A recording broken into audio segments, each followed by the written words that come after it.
Dandy Don Meredith was always quick with a quip. But the Cowboys quarterback learned early on that deeds, not words, define true leadership, in life or in an NFL huddle. There are two books. We had the Bible and a book called Leaves of Gold. Out of Leaves of Gold, there's a deal that says, I'd rather see a sermon than hear one any day. I'd rather one would walk with me than merely show the way. For the eye is a better pupil and more willing than the ear. Fine counsel is confusing, but examples are always clear. When Meredith said something, he said it in such a charming way that you just wanted to play for him. When I was a kid growing up, there were certain players that lived in my neighborhood that you always wanted to hang with because that particular player oozed with confidence, oozed with fellowship and camaraderie and team attitude. That's the way Meredith was. He brought us from nowhere, absolute expansion team, nowhere, thrown together with a bunch of players that were discarded, and within 4 or 5 years started to win. He came up to the line of scrimmage and everything else with this cocky air of,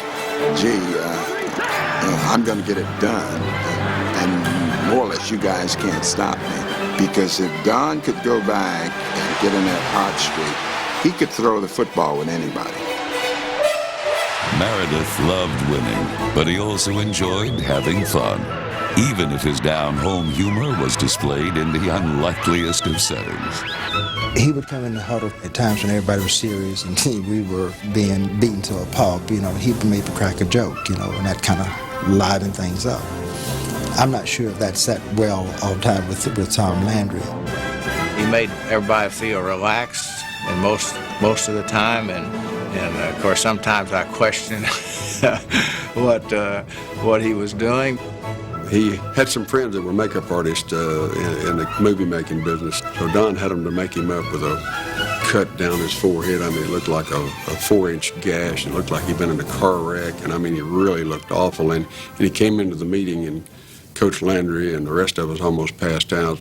That was typical to Don. He just thought it was fun to do things like that. We had the most outrageous quarterback of them all. Would you rather play with Troy Aikman or Don Meredith? I mean, Aikman is like McDonald's. He's like a franchise. Meredith was fun. Coach Landry, I think, put me in a room with Don to kind of help get him in on curfew time. I think the only time I really lost him was in New York, and we had our Division I, and we were going to the last game to play the Giants.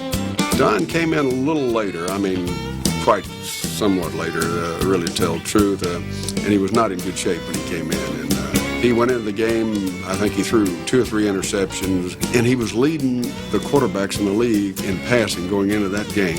With the 3 interceptions, it dropped him down. He didn't win the passing crown because of that one night out, but that was Don. That particular stat wasn't that important to him. Having fun with the people and everything was more important at that time. The Giants' game was meaningless, but when the Cowboys had to win, few other quarterbacks played harder or sacrificed more of themselves than Meredith. I probably didn't do it the way a lot of other folks did, but I kind of resent the fact if somebody says that I took my job lightly and it in any way didn't give my maximum effort anytime I went out there. And I feel good about that. I think that I did do that.